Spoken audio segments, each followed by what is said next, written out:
Hi, my name is Ted Meyerson. I'm a volunteer with AARP Maryland. I'm talking today with Keith Custer, Supervisory Special Agent with the FBI, and we're going to talk about cryptocurrency. Keith, what is cryptocurrency and how does it work? Hey, good afternoon, Ted. It's a pleasure to be here and talking about cryptocurrency scams with you today. So cryptocurrency it's been around for a while. It's still kind of an evolving technology. I think a formal definition would be it's a digital representation of value that can be used as a medium of exchange. So it's something that's attempting to replace a regular currency. There's many types. I'm sure most people are familiar with Bitcoin, which is the most common type of digital currency, but there's other coins out there such as Ethereum, Litecoin, Dogecoin, Monero, just to name a few. Each of these coins has a slightly different set of characteristics and attributes, but all cryptocurrencies for the most part have a lot of the same things in common. So let's talk about how we store cryptocurrency. So cryptocurrency is stored in what are called wallets or digital wallets. And these wallets have what's called a public key, which is kind of akin to an account number, and a private key.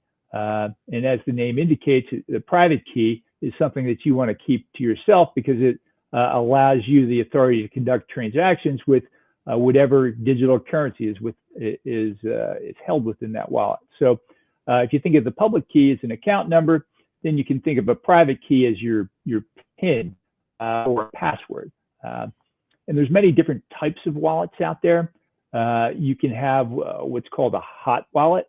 And a hot wallet is simply one that's connected to the internet. So you might have a wallet through an exchange, a company like Coinbase or Binance, or a software wallet that you've downloaded onto your phone. And the other type of digital wallet is called a cold storage wallet. So this is more secure because this type of wallet is not connected to the internet at all. Usually it's going to be on some kind of removable media like a USB thumb drive. So that's how we store our cryptocurrency. One of the other common aspects of digital currency is something called the blockchain. So the blockchain is simply a ledger or a list of all the transactions that have ever been conducted using that particular type of currency. And it's one of the kind of unique features of cryptocurrency. And every transaction that's recorded has its own ID number or hash to record that transaction. And then the last kind of characteristic, we have these people who are called miners. And these are the folks that run kind of high-speed computers that validate and verify each of these digital currency transactions. So it takes a lot of computing power to do it. There's a lot of cryptography and algorithms involved. And essentially, these miners are verifying each transaction to make sure that one particular piece of digital currency involved in a particular transaction has not already been spoken for in another transaction. So that's kind of how they keep things honest. So how do we get cryptocurrency? Well, the easiest way is to buy it using fiat currency, US dollars, at a website or an exchange like a Coinbase or a Binance or a Kraken. There's many of them. Some are common to the United States, but then there's a lot of them that are based overseas. In addition, you might have heard of Bitcoin ATMs. So it's an ATM machine where you can go put US currency in and you can direct that to a particular wallet. So if you have a cryptocurrency wallet set up, you can go put $100 into a Bitcoin ATM and that will populate into your digital wallet. Or you can conduct transactions with peers. So kind of a peer-to-peer private transaction. Okay, that sounds pretty complicated to me. To make it simple, how does it differ from a US dollar? Yeah, so there's a lot of key differences, some by design and some not. But the most important thing folks need to remember when they're transacting in cryptocurrency is that these transactions are not reversible. So if you're online shopping with a credit card and the product doesn't never arrives, or it's not as described, or it's just a flat out scam, you have recourse. You can request a reversal of that transaction through your credit card company, and most of the time that money is going to get refunded to you. Or even if you send a bank wire or do an ACH transaction using US currency, there are ways that you can flag that, go to your financial institution and ask for that transaction to be reversed. With digital currency or cryptocurrency, you're going straight peer-to-peer or individual to individual with no one in between. So that's a very important aspect. Another important thing to remember is this currency is not backed by any government at all. So there's no federal deposit insurance like you have at a bank. If the bank collapses, or if your money is stolen from the bank, that money is insured by the government. No such protection exists if that happens to your cryptocurrency. And then the last thing is regulation. So obviously banks, credit unions, and any kind of financial institution in the United States is heavily regulated for the amount of reserves a bank has to keep on board to make sure that users' deposits are protected and safe.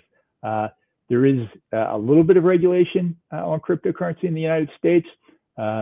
Exchanges that operate in the United States are supposed to follow the same anti-money laundering regulations and know your customer regulations, but there are many exchanges and users out there that are completely unregulated. They don't have to comply with any kind of U.S. Law enforcement requests or things like that. So again, someone who's scammed using cryptocurrency has very little recourse. Okay, so cryptocurrency is, like the word says, currency. How does it apply to scams? What kind of scam? How do I get started? So it's becoming something that the criminals are using because of that lack of regulation. So because it's not regulated, investigators in law enforcement have very little kind of visibility into how it's being used. Again, we have anti-money laundering regulations here in the United States, and suspicious transactions can be flagged by financial institutions and pointed out to law enforcement. So criminals realize that they're able to fly a little more under the radar using cryptocurrency. And again, because they're receiving funds directly from a victim, there's no recourse for getting those funds back once a scam transaction happens. So if I understand you correctly, scammers are using cryptocurrency as a way of payment, maybe replacing gift cards. Yeah, that's exactly right, Ted. So we, in the past, we've seen, scammers directing victims to buy, transmitting victim funds to the scammer, and more we're seeing the use of cryptocurrency replace the use of gift cards and cash and wire transfers and other transactions like that. Okay, so what are some good tips you might give me to avoid a cryptocurrency scam? Sure. Well, the biggest thing is to be suspicious of any business or any government entity that is demanding that you pay any kind of fee or fine in cryptocurrency. Cryptocurrency is not something that's regularly accepted by businesses yet. There are some limited places where you can spend cryptocurrency, but it is not yet a mainstream form of currency, and the same is true of a government. And another thing that you can be aware of is a good hallmark for any kind of investment. If someone is promising you returns that are astronomical or seem too good to be true, it probably is. So if you're being promised a 100% return on an investment over a period of a few weeks or a month, that's a scam, and you should run away. And then the last piece of advice, and we'll talk a little bit more about it later, is don't mix online dating or relationships with investments. That's a hallmark of a cryptocurrency investment scam. So if I heard you correctly, cryptocurrency has two roles. It can be used as a scam, figuring its volatility, saying you're going to make me a lot of money, or it's used as a payment to the scammer. Do I have that correct? Yeah, that's correct. And there are a lot of people who've legitimately invested in cryptocurrency more as kind of an investment. And in fact, the U.S. government treats Bitcoin and other forms of cryptocurrency as assets more resembling stock than they do an actual currency. But again, this is anybody who's investing in cryptocurrency needs to understand that this is a risky proposition, and there are no guarantees. So I would just encourage folks that if they're not 100% sure of what they're doing, to just kind of steer away from it. What are some common cryptocurrency scams that are out there right now? Sure. The most common one and kind of the most harmful one that we're seeing is something that's been dubbed as pig butchering. And this is a term that's been translated from Chinese because a lot of the individuals that are perpetrating this scam are from China or other parts of Southeast Asia. So the term derives from that. And the idea is, the scammer is fattening up the victim over a course of time before they kind of move in for the kill. So it's an ugly term. Here at the FBI, we simply refer to it as cryptocurrency investment scams. And they usually start out with the individual being contacted kind of randomly via a text message on their phone or a message through social media, be it Facebook or LinkedIn or another platform like that. Over a period of time, the scammer is going to cultivate a relationship with the victim. So the scammer will spend weeks, if needed, to kind of develop a relationship and build that trust that allows them to kind of move forward with the scam. They'll casually mention that they're into investing in cryptocurrency, and they'll actually wait until the victim asks them if they can learn how to do it, this cryptocurrency investment. And the scammer has, in the meantime, set up a fake website that resembles a real trading platform. So the victim will be directed to deposit actual funds to purchase their own cryptocurrency and then send it to this fake website.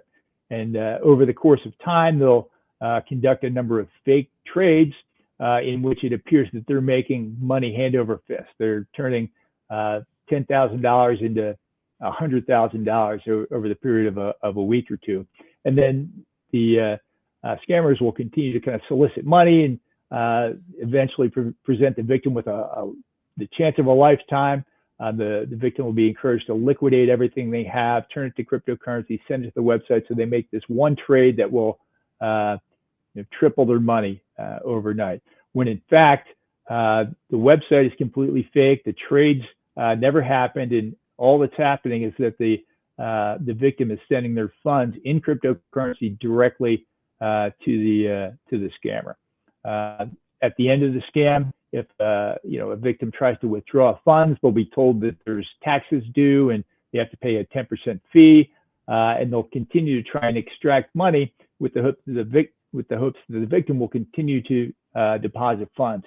Even after the victim realizes that it's a scam, they'll try and hit the victim one last time by saying, hey, they'll be pretend to be a recovery service that can help them recover the funds that they've lost. So far and away, it is the most devastating type of cryptocurrency scam that we're seeing these days. Got me shaking my head. How do you report such a thing? Sure. You can report to the FBI using the Internet Crime Complaint Center. It's a organization within the FBI that handles all of these internet-related complaints. So the website for that is www.ic3.gov. So that's the Internet Crime Complaint Center. And you can also file a report with the cryptocurrency exchange from which you purchased your initial cryptocurrency. So Binance or Coinbase or organizations like that. Technology moves us ahead, but I'm not sure it's in the right direction. Keith, lots of information, lots of warnings, lots of help for people to stay out of trouble. Thank you so much for spending time with us today, and go get them. Thanks, Ted. We're doing our best, and I appreciate the opportunity. So everybody be safe out there.